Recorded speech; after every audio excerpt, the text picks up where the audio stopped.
Hi dear friends, this is Jnaneshwar and welcome to our online platform Biocatalyst Life Science Academy. Today we are discussing about the Kelvin-Benson cycle, or also called as dark reaction in the photosynthetic plants.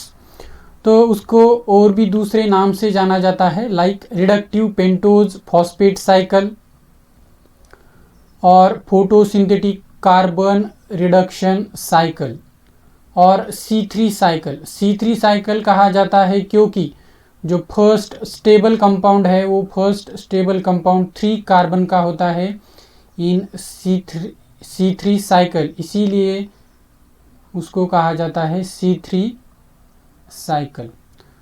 Then carbon reduction cycle क्यों कहा जाता है? अगर हम carbon dioxide की बात करते हैं तो कार्बन डाइऑक्साइड में जो कार्बन है उस कार्बन की ऑक्सीडेशन वैल्यू होती है +4।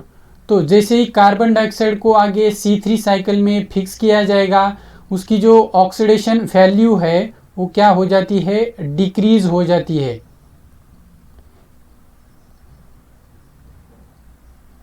और उसका रिडक्शन होता है, इसीलिए इसको कहा जाता है फोटोसिंथेटिक कार्बन रिडक्शन साइकिल।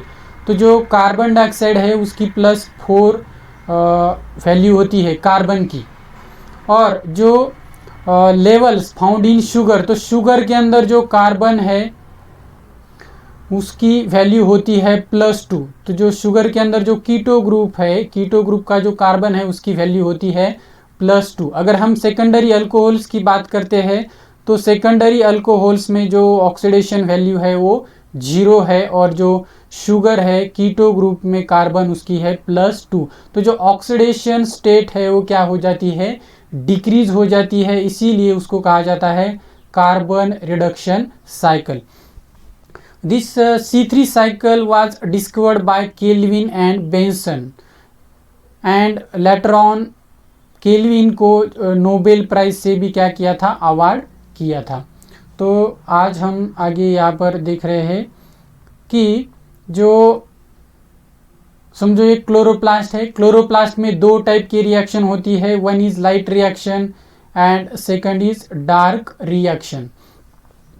तो लाइट रिएक्शन में क्या होता है, ग्राना में लाइट रिएक्शन होती है, वाटर को स्प्लिट किया जाता है और यहाँ से इलेक्ट्रॉन को फ्लो किया जाता है, NADP इलेक्ट्रॉन को एक्सेप्ट करता है और NADPH में कन्वर्ट होता है। और जो ADP है, ADP के साथ इनऑर्गेनिक फॉस्फेट को जोड़ दिया जाता है और वहाँ पर सिंथेसाइज किया जाता है ATP। तो ये ATP and NADPH these are the products of the light reaction. Then जो C3 साइकिल है या डार्क रिएक्शन की जो C3 साइकिल है या केल्विन साइकिल है, तो उस केल्विन साइकिल में क्या किया जाता है, products formed of the light reaction they are utilised in the Calvin cycle. तो केल्विन साइकिल में यहाँ पर ATP और NADPH को यूटिलाइज किया जाएगा और फिर से उसको कन्वर्ट किया जाएगा ADP में और NADP में। तो फिर ये लाइट रिएक्शन में सिंथेसाइज हो जाएंगे NADPH और ATP। तो जो केल्विन साइकिल है, केल्विन साइकिल में क्या किया जाता है, कार्बन डाइऑक्साइड को फिक्स किया जाता है with RUBP, ribulose 1,5-bis phosphate, और यहाँ पर किसको सिंथेसाइज किया जाता है, शुगर या कार्बोहाइड्रेट को सिंथेसाइज किया जाता है इन केल्विन साइकिल। तो this is about the introduction for the Calvin cycle. तो अगर हम आगे देखेंगे डिटेल में कि किस तरीके से केल्विन साइकिल चलता है, तो केल्विन साइकिल चलने के लिए यहाँ पर 3 फेजेस होते हैं केल्विन साइकिल में। First carboxylation, second reduction and third regeneration. ये 3 फेजेस होते हैं केल्विन साइकिल में। तो इन केल्विन साइकिल और 5 कार्बन कंपाउंड, जो 5 कार्बन कंपाउंड है ribulose 1,5-bis phosphate, this ribulose 1,5-bis phosphate react with the CO2 CO2 के साथ रिएक्ट होता है और यहाँ पर 6 कार्बन कंपाउंड जो ट्रांजिएंट इंटरमीडिएट कंपाउंड है वो बनता है, that is 2 carboxy 3 keto arabinitol 1,5 bis phosphate और also called as 2 carboxy 3 keto 1,5 bis फॉस्फोरैबिटॉल, इस नाम से भी उसको जाना जाता है। तो जो 5 कार्बन कंपाउंड है RuBp CO2 के साथ रिएक्ट होता है और यहाँ पर कार्बोक्सिलेशन रिएक्शन होगा।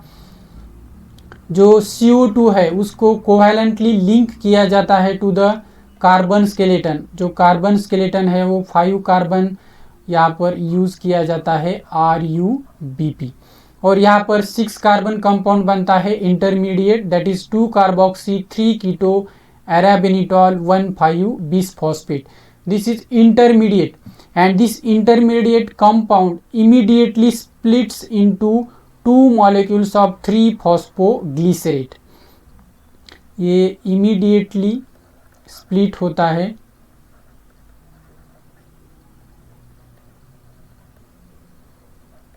splits into 2 molecules of 3-phosphoglycerate। तो जो 6 कार्बन कंपाउंड है वो 3 कार्बन कंपाउंड में कन्वर्ट हो जाता है और उसके 2 मॉलिक्यूल्स बन जाते हैं 3-फॉस्फोग्लिसरेट के। तो ये हुआ first phase, that is carboxylation. तो सेकंड जो स्टेज है या फेज है उसको कहा जाता है रिडक्शन। तो in this reduction ATP synthesized by the light reaction and reducing equivalent NADPH और NADPH2 भी कहा जाता है, इसको यूटिलाइज किया जाएगा इन रिडक्शन एंड 3-फॉस्फोग्लिसरेट के जो 2 मॉलिक्यूल्स है उनको कन्वर्ट किया जाता है ट्रायोज फॉस्फेट्स में। It may be glyceraldehyde three phosphate and dihydroxy acetone phosphate. तो दोनों भी ये 3 कार्बन कंपाउंड से glyceraldehyde three phosphate and dihydroxy acetone phosphate.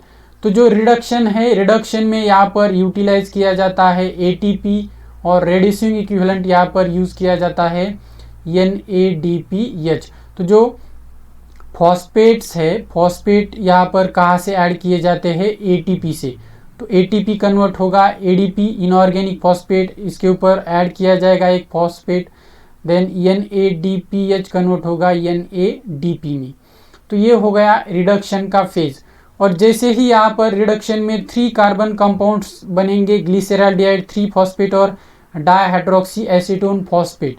तो जो 3 कार्बन कंपाउंड है वो क्लोरोप्लास्ट में स्टार्च के फॉर्म में यहाँ पर स्टोर किया जा सकता है इन क्लोरोप्लास्ट। और अगर सुक्रोज बनाना है तो तो ये जो 3 कार्बन कंपाउंड है उसको एक्सपोर्ट किया जा सकता है टू द साइटोसोल, यानी कि क्लोरोप्लास्ट के बाहर उसको ट्रांसपोर्ट किया जाएगा बाय ट्रायोज फॉस्फेट ट्रांसपोर्टर।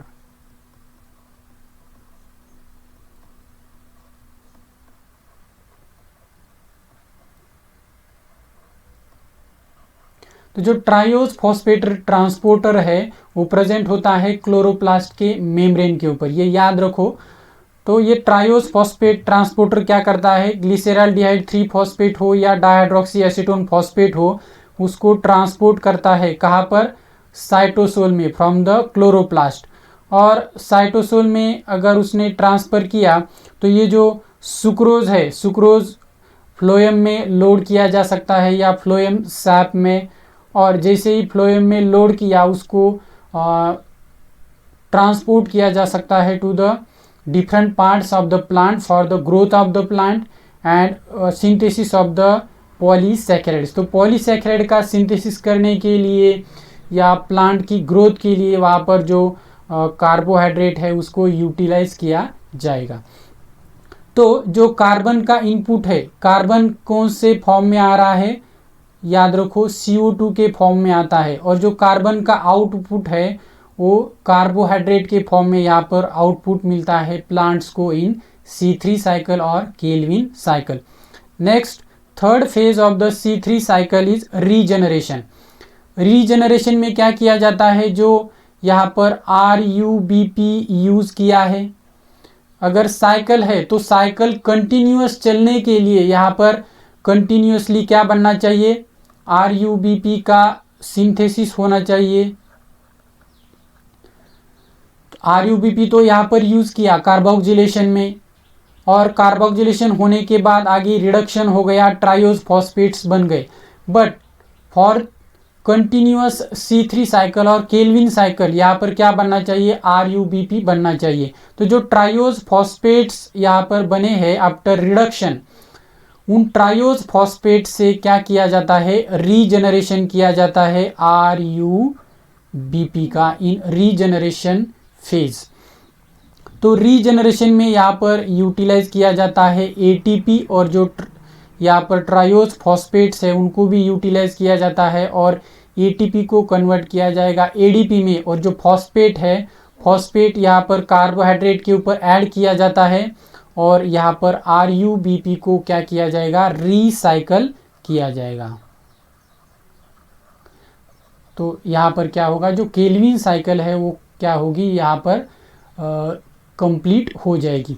तो याद रखो कार्बोक्सिलेशन में क्या क्या होता है, कार्बोक्सिलेशन में जो कार्बन डाइऑक्साइड है उसको कोवैलेंटली लिंक किया जाता है to the carbon skeleton, that is RuBP 5 carbon compound. Reduction में यूटिलाइज किया जाता है ATP और NADPH। यहाँ से क्वेश्चन बनते हैं कि कौन से फेज में कार्बन डाइऑक्साइड को फिक्स किया जाता है, या रिडक्शन में क्या क्या यूटिलाइज किया जाता है। तो रिडक्शन फेज में ATP को यूटिलाइज किया जाता है और NADPH, और भी ATP कहाँ पर यूज किया जाता है, तो रीजनरेशन ऑफ RuBP, यहाँ पर भी ATP को यूटिलाइज किया जाता है।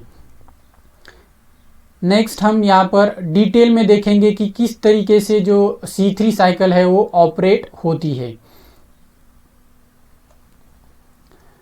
तो फर्स्ट स्टेप क्या है C3 साइकिल का, दैट इज कार्बोक्सिलेशन।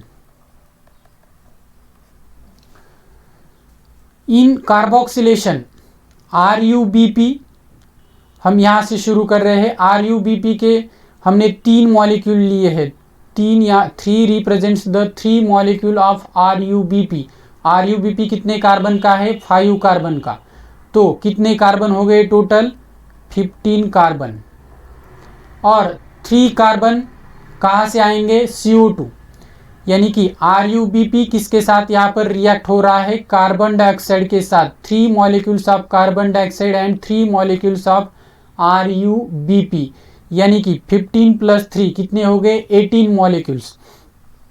तो यहाँ पर फर्स्ट जो एंजाइम है कार्बोक्सिलेशन रिएक्शन में वो काम करता है रुबिस्को यानी कि राइबुलोज 1,5-bis फॉस्फेट कार्बोक्सिलेज, उसको कहा जाता है RuBP कार्बोक्सिलेज।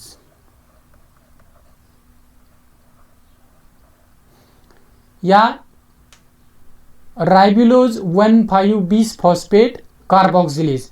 तो कार्बोक्सिलेज जो एक्टिविटी है वो क्या करती है, कार्बन डाइऑक्साइड के साथ रिएक्ट करती है और कोवैलेंटली लिंक करती है RuBP को, और इस रिएक्शन में 3 वाटर मॉलिक्यूल्स को यूटिलाइज किया जाता है, और 6 यहाँ पर जो H+ आयंस है वो रिलीज किए जाएंगे। ऑक्सीजन यहाँ पर यूटिलाइज किया जाता है इस रिएक्शन में, कार्बोक्सिलेशन रिएक्शन में।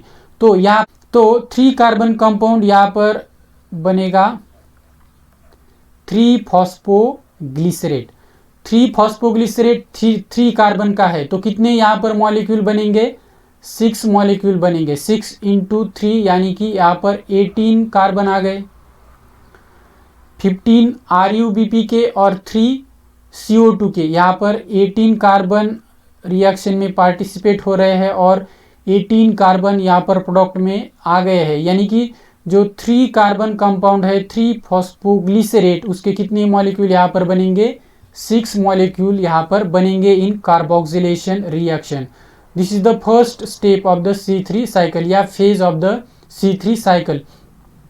तो जो रुबिस्को एंजाइम है इसके ऊपर बहुत सारे क्वेश्चंस डिजाइन होते हैं। जो रुबिस्को है, रुबिस्को एंजाइम 16 सब यूनिट से बना हुआ होता है, बट उसमें 2 सब यूनिट्स होते हैं मेजर, यानी कि एक लार्ज सब यूनिट और स्मॉल, 8 स्मॉल सब यूनिट होते हैं और 8 लार्ज सब यूनिट। ये अबंडेंट प्रोटीन है ऑन द अर्थ। अगर हम प्रोटीन की बात करते हैं तो सबसे अबंडेंट प्रोटीन कौन सा है? रूबिस्को। यहाँ से क्वेश्चन डिजाइन हो सकता है, which of the following is abundant protein over the earth. तो कौन सा है? रूबिस्को प्रोटीन या एंजाइम। तो जो रूबिस्को है वो 16 सब यूनिट से बना हुआ है, उसमें 8 लार्ज सब यूनिट्स होते हैं। They are encoded by the chloroplast DNA. जो क्लोरोप्लास्ट के अंदर उसका खुद का डीएनए है, उसके डीएनए से एनकोड होते हैं और उसके पास एक्टिविटी होती है कैटालिटिक एक्टिविटी। वाइल जो स्मॉल सब यूनिट होते हैं वो न्यूक्लियस एनकोडेड होते हैं, यानी कि उसका जो प्रोटीन है रूबिस्को का स्मॉल सब यूनिट सिंथेसाइज होगा कहाँ पर? साइटोसोल में, और फिर से उसको कहाँ पर टारगेट किया जाएगा? To the chloroplast. तो याद रखो स्मॉल सब यूनिट न्यूक्लियस से एनकोडेड होते हैं और उसके पास होती है रेगुलेटरी एक्टिविटी। वाइल जो रूबिस्को है उसके पास 2 एक्टिविटी होती है, 1 carboxylase and second oxygenase. Carboxylase activity कब वर्क करती है? When concentration of CO2 is higher than concentration of the oxygen। High levels of CO2 होगा तो क्या होगा? यहाँ पर उसकी कार्बोक्सिलेज एक्टिविटी वर्क करेगी। अगर कार्बन डाइऑक्साइड से ऑक्सीजन की कॉन्सेंट्रेशन ज़्यादा है तो उसकी एक्टिविटी वर्क करती है ऑक्सीजनेज एक्टिविटी। तो हाइयर कॉन्सेंट्रेशन है ऑक्सीजन का देन CO2, तो यहाँ पर उसकी ऑक्सीजनेज एक्टिविटी वर्क करती है। और आगे के क्लास में हम डिटेल में देखेंगे कि उसको कहा जाता है C2 साइकिल या फोटो रेस्पिरेशन। तो रूबिस्को दोनों भी एक्टिविटी कर सकता है, carboxylase as well as oxygenase. Photorespiration में काम करती है उसकी ऑक्सीजनेज एक्टिविटी। तो यहाँ पर हमने फर्स्ट स्टेप डिस्कस किया है कार्बोक्सिलेज का, कार्बोक्सिलेशन का, यानी कि RuBP रिएक्ट होगा कार्बन डाइऑक्साइड के साथ और 3 फॉस्फोग्लिसरेट के 6 मॉलिक्यूल बनेंगे। नेक्स्ट जो फेज है वो है रिडक्शन फेज। तो रिडक्शन फेज में क्या किया जाता है? जो 3 फॉस्फोग्लिसरेट बना है उसके ऊपर फॉस्फेट ग्रुप को ऐड किया जाता है फ्रॉम द ATP। तो यहाँ पर ATP को यूटिलाइज किया जाएगा। 3 फॉस्फोग्लिसरेट के यहाँ पर कितने मॉलिक्यूल है? 6 मॉलिक्यूल्स लिए हैं हमने, जो कि कार्बोक्सिलेशन में 6 मॉलिक्यूल फॉर्म हुए हैं। उसी 6 मॉलिक्यूल को यूटिलाइज किया जा रहा है इन रिडक्शन, और यहाँ पर 6 ATP को यूटिलाइज किया जाएगा, 6 ADP यहाँ पर बन जाएंगे। और यहाँ पर 3 फॉस्फोग्लिसरेट काइनेज एंजाइम काम करता है और यहाँ पर क्या बनेगा?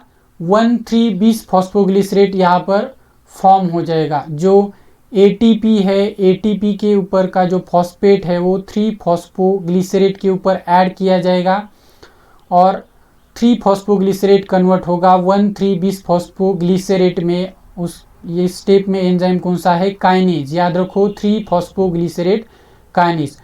तो इसके भी कितने मॉलिक्यूल बनेंगे? यहाँ पर 6 मॉलिक्यूल बनेंगे। नेक्स्ट स्टेप है यहाँ पर NADPH का utilization. 1,3-bis phosphoglycerate convert into triose phosphate, that is it may convert into glyceraldehyde 3 phosphate.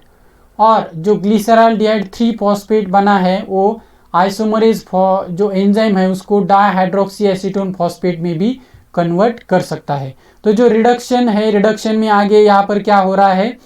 1,3-bis phosphoglycerate जो बना है उससे आगे ट्रायोज फॉस्फेट बनेंगे, यानी कि 3 कार्बन कंपाउंड C बनेंगे। और यहाँ पर एंजाइम वर्क करता है glyceraldehyde 3 phosphate dehydrogenase, also called as NADPH, glyceraldehyde 3 phosphate dehydrogenase.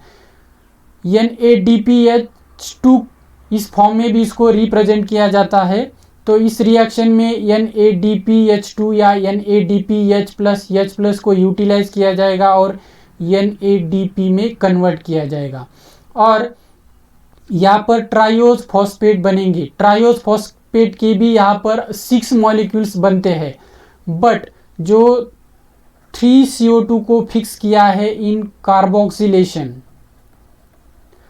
Carboxylation reaction में क्या किया हमने, 3 CO2 मॉलिक्यूल्स को फिक्स किया, तो उससे नेट एसिमिलेशन होगा 3 कार्बन का।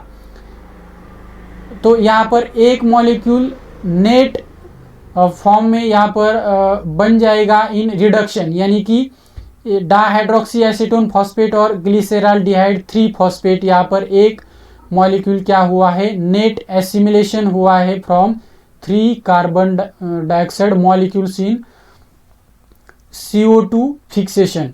और ये जो 3 कार्बन कंपाउंड है उसको आगे यूटिलाइज किया जाएगा कार्बन मेटाबॉलिज्म में प्लांट के अंदर।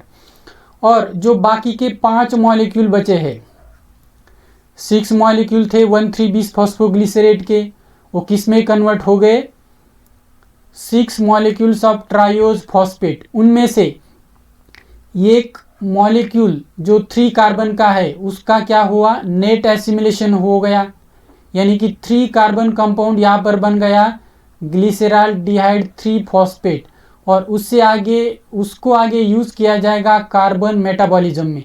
और बाकी के जो 5 मॉलिक्यूल बचे हैं ट्रायोज फॉस्फेट के, उन 5 मॉलिक्यूल को यूज़ किया जाएगा for regeneration of the RUBP, जो हमने उधार लिया है कहाँ से, कार्बोक्सिलेशन स्टेप में। यहाँ पर हमने ये क्या लिया है, RUBP को उधार लिया है, तो उसको रीजनरेट करना होगा, तभी क्या हो सकती है, ये साइकिल चल सकती है। जो ग्लिसरॉल्डिहाइड 3 फॉस्फेट है उसको कन्वर्ट किया जा सकता है into dihydroxy acetone phosphate bye enzyme triose phosphate isomerase. जो यहाँ पर एंजाइम है ट्रायोज फॉस्फेट आइसोमरेज, वो क्या कर सकता है, ग्लिसरॉल्डिहाइड 3 फॉस्फेट को कन्वर्ट कर देगा डाइहाइड्रोक्सी एसीटोन फॉस्फेट में। तो 1 बाय 1 हम यहाँ पर एक एक मॉलिक्यूल को लेकर आगे डिस्कस कर रहे हैं कि रीजनरेशन किस प्रकार से किया जा रहा है RUBP का। तो out of 5 molecules of glyceraldehyde 3 phosphate, 1 molecule of glyceraldehyde 3 phosphate, यहाँ से मैंने रिप्रेजेंट किया है 1, 2, 3, 4 और 5, ये 5 मॉलिक्यूल हम डिस्कस कर रहे हैं। तो out of 5 molecules 1 molecule of glyceraldehyde 3 phosphate and 1 molecule of dihydroxy acetone phosphate, यानी कि ये दो, एक मॉलिक्यूल ग्लिसरॉल्डिहाइड 3 फॉस्फेट का और एक मॉलिक्यूल डाइहाइड्रोक्सी एसीटोन फॉस्फेट का, इसके साथ रिएक्ट करता है enzyme aldolase. And this अल्डोलेज enzyme ये क्या करेगा, कंडेंसेशन रिएक्शन करेगा, और कंडेंसेशन रिएक्शन होने के बाद यहाँ पर क्या बनेगा, फ्रुक्टोज 1,6-bis फॉस्फेट, यानी कि ग्लिसरॉल्डिहाइड 3 फॉस्फेट और डाइहाइड्रोक्सी एसीटोन फॉस्फेट यहाँ पर कंडेंस होंगे in presence of enzyme aldolase and they will form a fructose 1,6-bis phosphate. तो 3 कार्बन कंपाउंड यहाँ से एक यूटिलाइज किया और 3 कार्बन कंपाउंड यहाँ से एक, तो 6 कार्बन कंपाउंड क्या बना, fructose 1,6-bis phosphate. Then this fructose 1,6-bis phosphate के ऊपर यहाँ पर फॉस्फेटेज एंजाइम काम करता है, that is fructose 1,6-bis phosphatase, और उसके ऊपर का एक फॉस्फेट ग्रुप रिमूव किया जाएगा बाय द फॉस्फेटेज एंजाइम। यहाँ पर वाटर को भी यूटिलाइज किया जाता है और फ्रुक्टोज 1,6-bis फॉस्फेट कन्वर्ट होगा फ्रुक्टोज 6-bis फॉस्फेट में। Again this is 6 carbon compound. Then यहाँ पर 5 मॉलिक्यूल में से 2 तो यूटिलाइज किए यहाँ पर, तो तीसरा मॉलिक्यूल यहाँ पर यूटिलाइज किया जाता है ग्लिसरॉल्डिहाइड 3 फॉस्फेट का।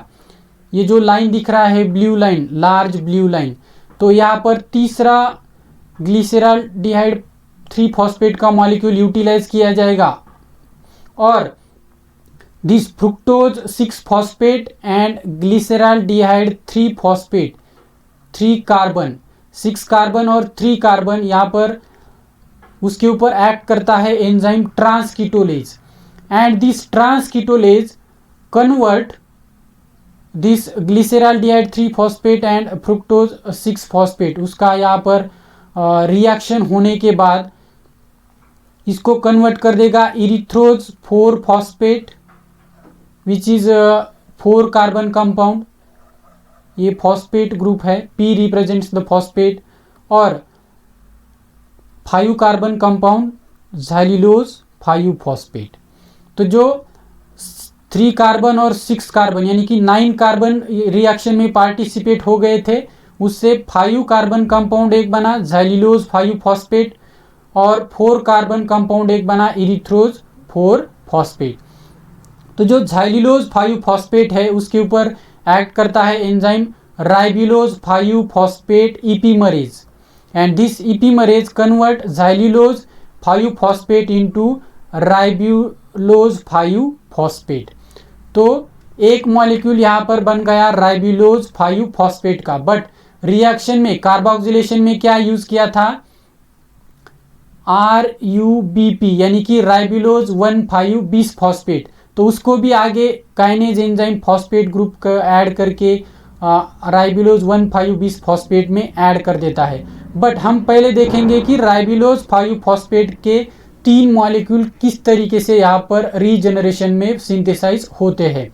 तो एक हमने यहाँ पर डिस्कस किया, फर्स्ट क्या होगा,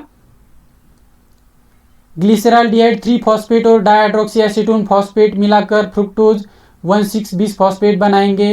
फ्रुक्टोज 1,6 बिस फॉस्फेट से फ्रुक्टोज 6 फॉस्फेट बनेगा, और एक 3 कार्बन कंपाउंड ग्लिसरॉल्डिहाइड 3 फॉस्फेट के साथ एक्ट होगा। क्या बनेगा, यहाँ पर ज़ैल्यूलोज 5 फॉस्फेट बनेगा 5 कार्बन कंपाउंड, और एक कंपाउंड क्या बनेगा इरिथ्रोज 4 phosphate which is 4 carbon compound. और जो ज़ैल्यूलोज 5 फॉस्फेट बना है वो कन्वर्ट होगा राइबुलोज 5 फॉस्फेट में बाय एंजाइम राइबुलोज 5 फॉस्फेट इपीमरेज। यहाँ पर इपीमरेज एंजाइम काम करता है। तो ये एक मॉलिक्यूल बन गया। 2 मॉलिक्यूल आप देखेंगे, 2 किस तरीके से बनते हैं। तो जो सेकंड मॉलिक्यूल है, सेकंड मॉलिक्यूल बनने के लिए यहाँ पर जो 4th 3 कार्बन कंपाउंड है यूटिलाइज किया जाता है dihydroxy acetone phosphate. This dihydroxy acetone phosphate and इरिथ्रोज 4 phosphate, इरिथ्रोज 4 phosphate 4 carbon का है, और डाइहाइड्रोक्सी एसीटोन फॉस्फेट 3 कार्बन का है। यहाँ पर अल्डोलेज एंजाइम काम करता है, और 4 कार्बन कंपाउंड इरिथ्रोज 4 फॉस्फेट और 3 carbon compound dihydroxy acetone phosphate को कन्वर्ट कर देगा किसमें, सिडोहेप्टिलोज 1,7 बिस फॉस्फेट में।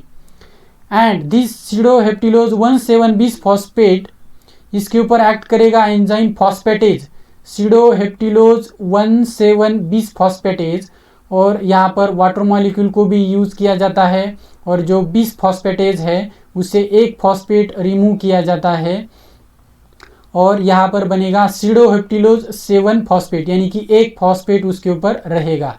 तो ये जो है सिडोहेप्टिलोज 7 फॉस्फेट ये कितने कार्बन का है, ये है 7 कार्बन कंपाउंड।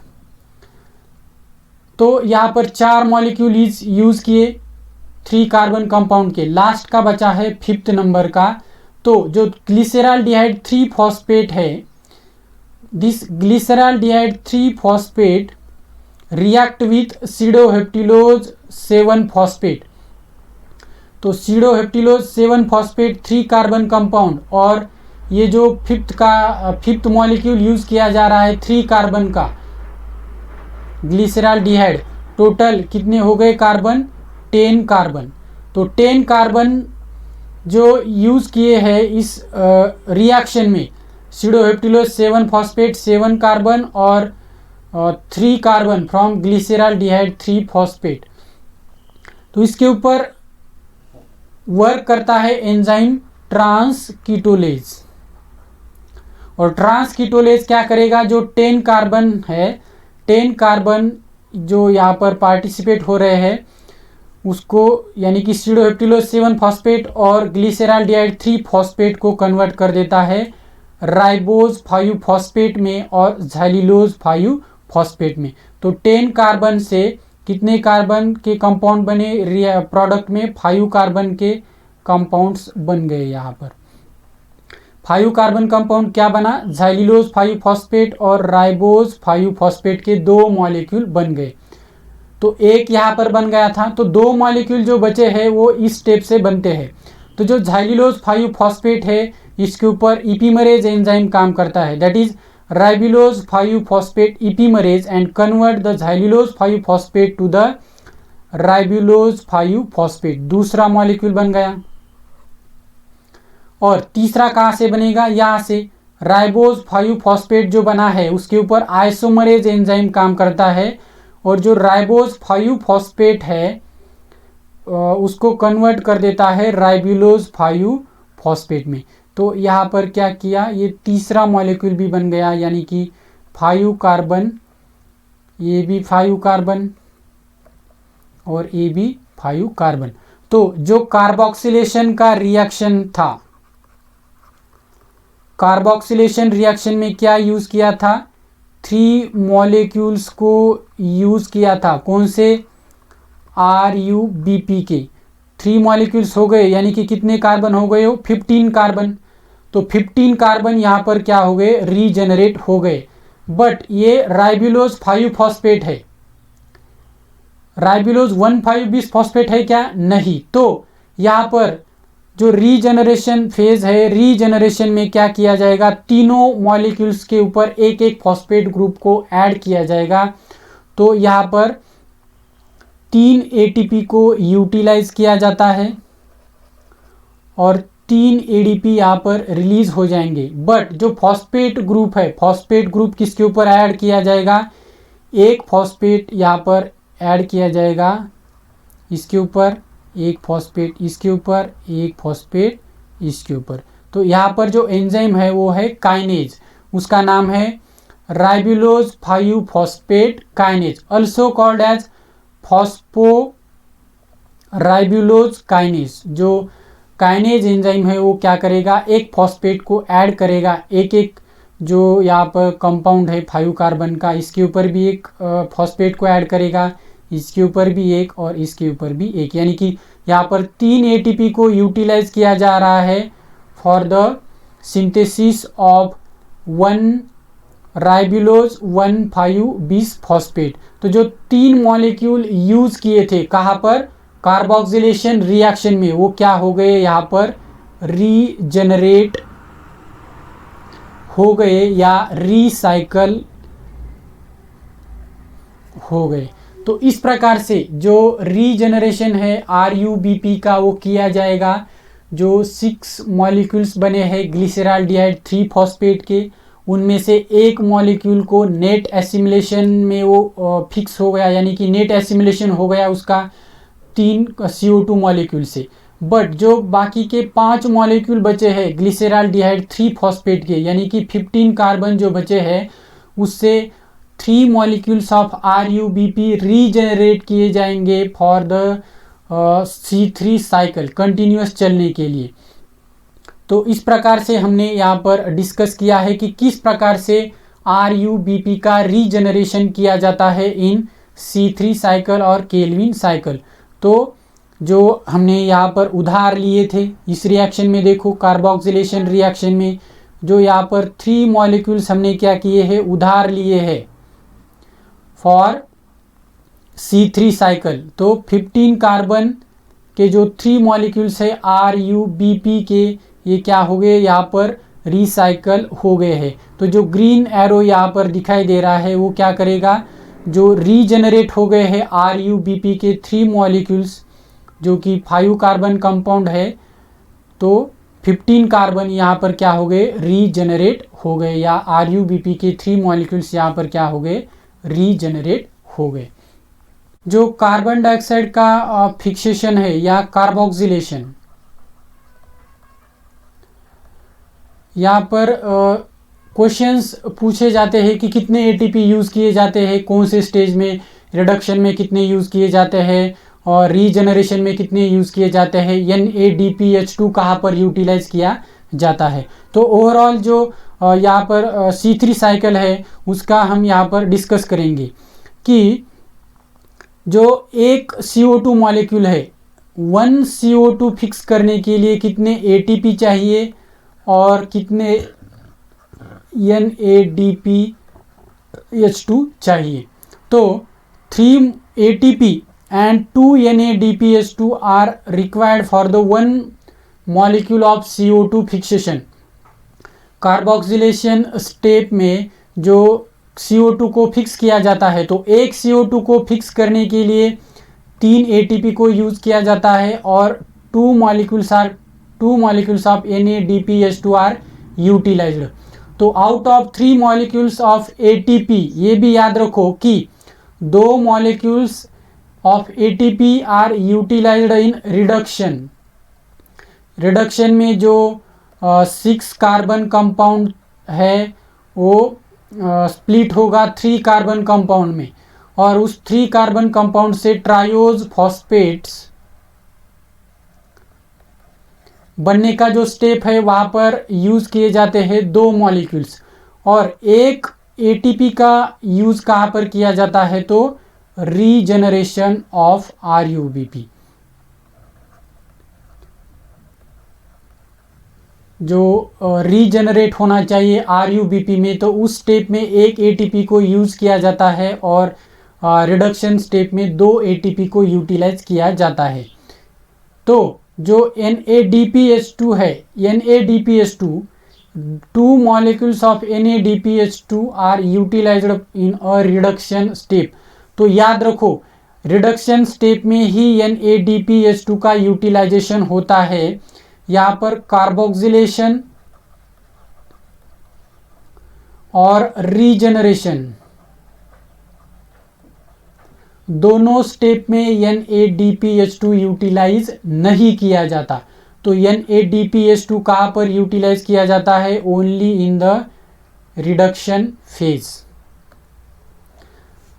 तो एक CO2 को फिक्स करने के लिए याद रखो 3 ATP यूज किए जाते हैं और 2 NADPH2।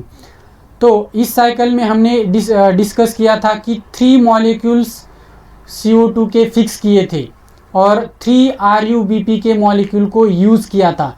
तो 3 मॉलिक्यूल्स ऑफ CO2 फिक्स करने के लिए कितने लगेंगे, एक CO2 को फिक्स करने के लिए 3, तो 3 के CO2 फिक्सेशन के लिए 9 ATP को यूटिलाइज किया जाएगा और 6 NADPH2 यूटिलाइज किए जाएंगे। तो 3 CO2 को फिर जब फिक्स किया तो जब नेट एसिमिलेशन होगा, नेट एसिमिलेशन ऑफ 3 CO2, तो यहाँ पर क्या बन रहा है 1 molecule of triose phosphate. But glucose बनाना हो तो कितने CO2 को फिक्स करना होगा, 6 मॉलिक्यूल्स ऑफ CO2 फिक्स करने होंगे तभी एक ग्लूकोज को फिक्स सिंथेसाइज किया जा सकता है। तो अगर हम ग्लूकोज की बात करते हैं तो 6 मॉलिक्यूल्स यहाँ पर CO2 के फिक्स किए जाएंगे, उसके हो गए 6 कार्बन। यहाँ पर यूटिलाइज किए जाते हैं 6 मॉलिक्यूल्स ऑफ RUBP, उसके हो गए टोटल 30 कार्बन। तो 36 कार्बन रिएक्शन में यूज़ किए जा रहे हैं। तो 6 CO2 को फिक्स करने के लिए यहाँ पर कितने NADPH2 यूटिलाइज किए जाएंगे 12। एक CO2 को फिक्स करने के लिए 2 मॉलिक्यूल्स ऑफ NADPH2 यूटिलाइज किए जाते हैं या NADPH। तो 6 मॉलिक्यूल्स को फिक्स करने के लिए यहाँ पर 12 NADPH यूटिलाइज किए जाएंगे और 18 ATP यूटिलाइज किए जाएंगे। 3 ATP पर CO2 फिक्सेशन। तो 6 मॉलिक्यूल्स को फिक्स करना है CO2 के, तो यहाँ पर 18 मॉलिक्यूल्स चाहिए फॉर 6 CO2 फिक्सेशन। तो 6 CO2 को फिक्स किया तो 6 कार्बन कंपाउंड यहाँ पर बन सकता है, दैट इज ग्लूकोज और कार्बोहाइड्रेट, या इसके 6 कार्बन हो गए। और जो RUBP है उसको भी रीजनरेट किया जाएगा। तो RUBP के यहाँ पर हो गए थे टोटल कितने 30 कार्बन। तो 6 कार्बन ग्लूकोज के और 30 कार्बन 6 मॉलिक्यूल्स ऑफ RUBP के यहाँ पर रीजनरेट किए जाएंगे। तो 12 NADPH यहाँ पर रिलीज किए जाएंगे, 18 ADP यहाँ पर रिलीज किए जाएंगे और 18 इनऑर्गेनिक फॉस्फेट। तो जो हमने साइकिल डिस्कस किया था C3, यहाँ पर कितने 6 मॉलिक्यूल्स 3 फॉस्फोग्लिसरेट के बने थे। बट अगर 6 मॉलिक्यूल को यूटिलाइज किया जा रहा है, 6 CO2 यूटिलाइज किए जा रहे हैं, तो यहाँ पर उसके मल्टीप्लाइड यहाँ पर क्या बनेंगे 12 मॉलिक्यूल्स ऑफ 3 फॉस्फोग्लिसरेट। तो यहाँ पर जो बने हैं 12 मॉलिक्यूल्स बनेंगे। आउट ऑफ 12 मॉलिक्यूल्स 2 मॉलिक्यूल को यूटिलाइज किया जाएगा for the synthesis of glucose या कार्बोहाइड्रेट बनने के लिए। बट 12 मॉलिक्यूल्स जो है यहाँ पर फॉस्फोग्लिसरेट के, उनमें से 10 मॉलिक्यूल्स को यूटिलाइज किया जाएगा किसके लिए, रीजनरेशन ऑफ RUBP। जो यहाँ पर 6 मॉलिक्यूल्स हमने उधार लिए हैं या यहाँ पर यूज़ किए हैं कार्बोक्सिलेशन में, तो 6 मॉलिक्यूल्स बनने चाहिए। तो यहाँ पर 6 मॉलिक्यूल्स RUBP के रीजनरेट करने के लिए 10 मॉलिक्यूल्स ऑफ 3 फॉस्फोग्लिसरेट या ट्रायोज फॉस्फेट के यूटिलाइज किए जाएंगे। उससे 6 मॉलिक्यूल्स ऑफ RUBP रीजनरेट किए जाएंगे और जो 2 यूज़ किए जाएंगे उससे क्या बनाया जाएगा, ग्लूकोज या कार्बोहाइड्रेट। तो ये याद रखो, जो कितने CO2 फिक्स किए जा रहे हैं, कितने ATP बन रहे यूटिलाइज किए जा रहे हैं, कितने NADPH2 यूटिलाइज किए जा रहे हैं। Okay, thank you dear students. Please subscribe the channel and please click the bell icon button to get the notifications of upcoming videos.